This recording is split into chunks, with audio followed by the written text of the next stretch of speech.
Welcome back to a brand new episode of Onward with Onrie, Victory Seekers. It's been a while, and I'm so glad to be back because today I have some very insightful information to share with you. Today's topic revolves around the one thing that every single exhibitor dreads ever having to deal with. Today, we're going to discuss ways to help you manage bad convention scenarios. Sometimes, no matter how well we plan things, they just don't work out because of variables that are completely out of our control. Here's a great example. Back in May, I was supposed to head out to Houston for Comic Palooza, and the day before I left for the show, I realized that I never actually purchased the table. How was something like this even possible? I remember having purchased the table but had no financial record of it and no confirmation. All I remember was that I had set out to book the table but must have never gone through with the process. I was probably distracted. This is the first time something like this has ever happened to me, and I can assure you that it will be the last. Lesson learned. I had already shipped out all of my inventory, booked my hotel, and even got a plane ticket. All I needed was a place to set up shop. I figured that if I could at least get out to Houston, then I'd be able to figure everything else out. But alas, the plot thickens.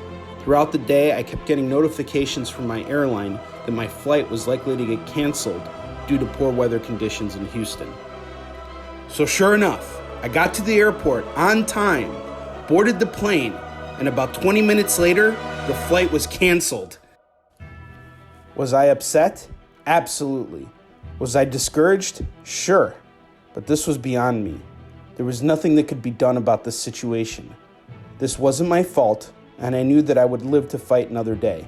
I decided to focus on the positives and spent a lovely weekend with my family. But wait, didn't I just say that I'm here to discuss bad convention scenarios? Don't I actually have to be at the convention in order to be in the scenario? Well, actually this is the perfect segue because last weekend I went to a show that was off to a very poor start. Welcome to Wisconsin Comic-Con, located in the heart of Milwaukee. Anyone who did this show probably told you that it was dead all weekend, and they wouldn't be wrong. The show took place on the same weekend as the biggest event in Milwaukee, Summerfest. Just to give you a sense of what we were up against, imagine if a coin convention took place on the same weekend and in the exact same city as San Diego Comic-Con. How many people do you think would actually attend the CoinCon? Probably not very many. This is one of the many variables that were beyond our control as well as the show's control, and hopefully they learn their lesson. When things like this happen, and they will, you have two choices. You can either sulk about it, or you can suck it up and make the best of it. You're not going to reach your goal either way, but you'll get a hell of a lot closer if you try as opposed to giving up completely. This is what I call adaptability, because there are always things beyond your control. Manage your expectations to fit the environment that you're in. Wisconsin Comic-Con was an important show for me because I am currently reprinting issues of Yi Sun-Shin, and on that weekend I was racing to meet the deadline for Hunter and Destroyer 1. Right as the show started, I knew that there was no chance in hell that I could sell out, but I had my son with me, and he was eager to join me in battle because he wanted to help me sell books. I adapted by putting my focus on helping him sharpen his skills. Two of our booth neighbors from across the way packed up and left early because the show was empty. But Max and I never gave up. Over the course of the weekend, we sold over half of the inventory, and Max's pitch became super refined. He can now pitch, collect cash, and process credit card transactions. Not bad for a 7-year-old kid. I learned a lot from this experience, and I wish that I had the ability to learn this lesson back when I did Phoenix Comic-Con at the end of May. It was the first show I did after the whole Houston debacle that I dealt with. So going back to that story, not only did I just cancel a convention, but I had 1,100 books that were now stuck in Houston. My first objective was to transfer those books from Houston to Phoenix, which I managed to do without any problems. I was certain that I would sell through everything at Phoenix because I had sold out at that show every year since I had started doing it in 2013.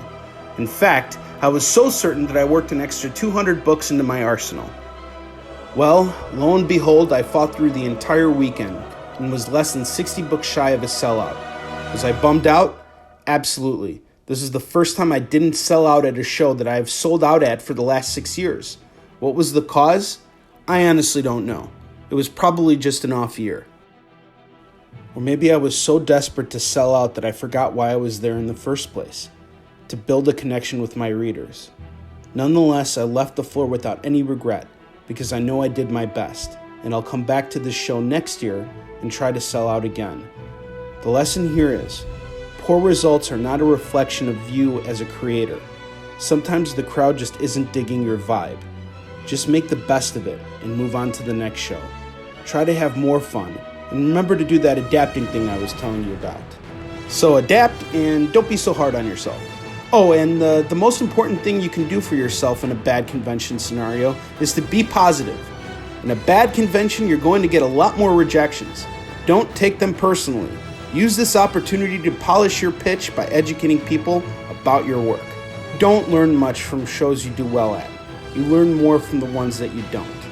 Why?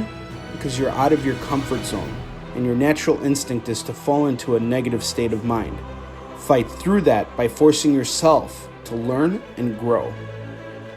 Bad shows are like exercising after a long break. You feel stiff and you don't want to do it. But cast aside your worries and just enjoy the experience for what it is. No show is a wasted experience. Learn as much as you can and make the best of it. Apply those lessons to the better shows on your roster and kick some ass. It feels so great to be back.